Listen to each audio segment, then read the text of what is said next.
Hi guys, I'm so excited to be here with you today.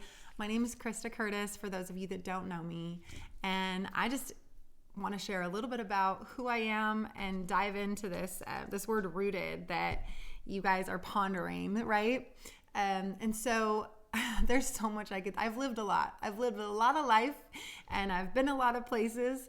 And so, but if there was one thing that I could say to let you know who I am and what's really marked me is that I was once one way and then I was another. It's like in that Chosen episode where Mary, she's like, I was one way and then I was another, and he was the difference. And my life has been marked by Jesus and his love for me and the Father's love for me. And I literally had a moment in my life where I went from being in the world and being broken and being rejected into an encounter with God that shaped me and that marked me. And I rose up from that encounter and I've been a totally different person since then. And so if there's one thing that can reveal what has shaped me, it truly is knowing the love of God. It wasn't the rule book. It wasn't the sermons. It was an encounter with the living God.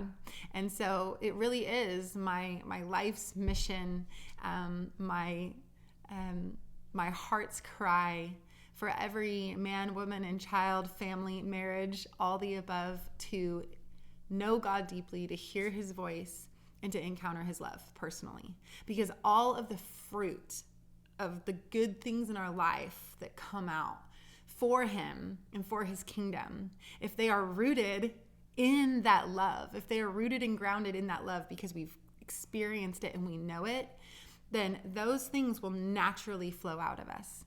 The problem comes when we start to produce a bunch of fruit when we're not actually rooted in the love of God. We don't actually know God's love for ourselves, and so we get into this performance and, all these different things. And so my heart and my mission and that of the Dearly Loved, which is our company and ministry, our heart is for people to hear God's voice, connect with God, walk in freedom, walk in authority, identity, and to live with kingdom purpose, because we have a mission, like God has things for us to do here, and it's very exciting, but it can't be outside of his love.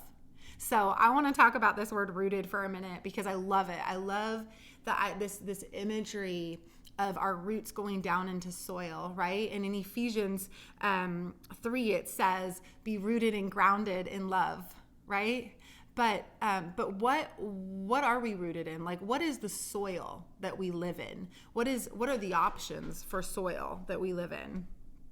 And it's like, our roots we're going to be nourished by whatever we grow our roots down into and whatever is around us. And so the question is, are we rooted in the soil of this world, or are we rooted in the soil of the kingdom of God and the things of the Lord? And so just some example of the soil of this world. It can be flesh driven. In Galatians 5, I'm going to pull that up because it's just so good. Galatians is such a good book of the Bible, you guys. Yeah, here we go. Galatians 5:19 says, this says, the cravings of the self-life are obvious: sexual immorality, lustful thoughts, pornography, chasing after things instead of God, manipulating others, hatred towards those who get in your way, senseless arguments, resentment when others are favored, temper tantrums, angry quarrels, only thinking of yourself, being in love with your own opinions, being envious of the blessing of others, murdered, uncontrolled addictions, wild parties, and other similar behavior. Right? These, I think, this would be the flesh. Like, these are the things of the flesh, being driven by our flesh, being self-focused. How's that going to affect me? How's that going to impact me? Am I going to make enough money? Am I going to have a good enough job? Am I going to have the family that I really want? Am I going to have the things I need in order to be okay? And then it's also wealth, position, addiction, lust. The soil of this world is also anxiety and dysfunctional relationships, and fear and rage and sickness and disease, and the general feeling being powerless to change things. Because that's exactly what the enemy, the ruler of this world, wants us to believe, is that this just happens to us and we are powerless to change any of it. And the thing is that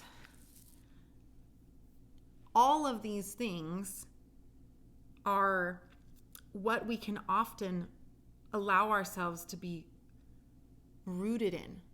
And how do we get rooted? How do we get rooted in them? We get rooted in them because it's how the people are that are around us. And that's what we're absorbing. The information from the people around us, the gossip from the people around us, the anger from the people around us. Maybe it's the things we watch. Are we willing to be entertained by dysfunctional relationships? Ouch. I know. But are we nourishing ourselves? Are we feeding ourselves? Are we filling ourselves with the worldly worldview, the soil of the world? And maybe it's the environment we're in. Maybe it's the thoughts that we entertain in our minds. Yeah. What do I think about? Do I have negative thoughts? Do I have thoughts that tear other people down? Do I have self-focused thoughts?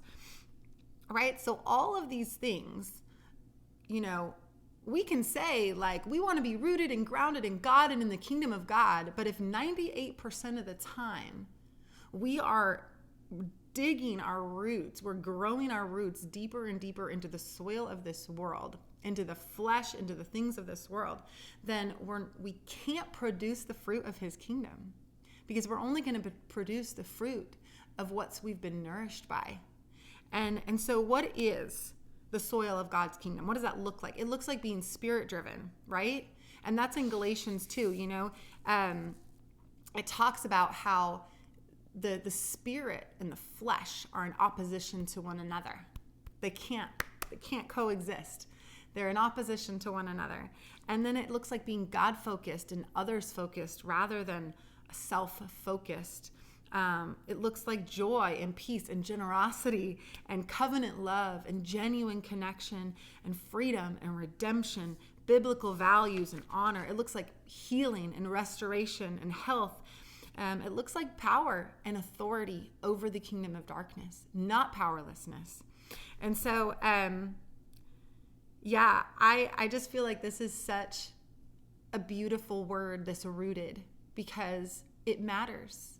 It matters what we feed ourselves. It matters what we become established in, what we become rooted in, because what I just said earlier, it's God has plans for us. He's got a destiny for us that can't be found or that can't be lived out if we're not being nourished by the kingdom of heaven and by God's kingdom and his word and his truth.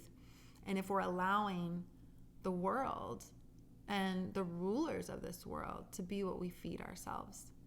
And so just some scriptures to leave you with is Galatians 5:9 says, "Don't you know that when you allow even a little lie into your heart, it can permeate your entire belief system?"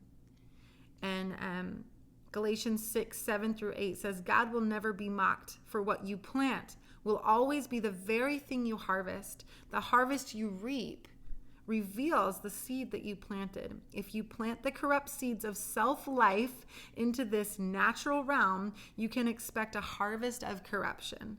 If you plant the good seeds of spirit life," see, there it is, self-life, spirit life, "you will reap beautiful fruits that grow from the everlasting life of the Spirit."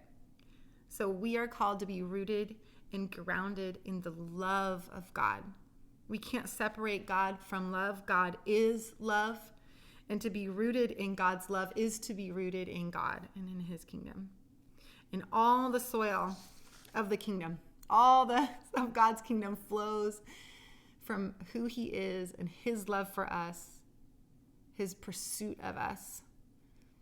And so I just bless you guys today as you become rooted and grounded in the love of God, and as I become rooted and grounded in the love of God and produce the fruit of his kingdom that this world so desperately needs.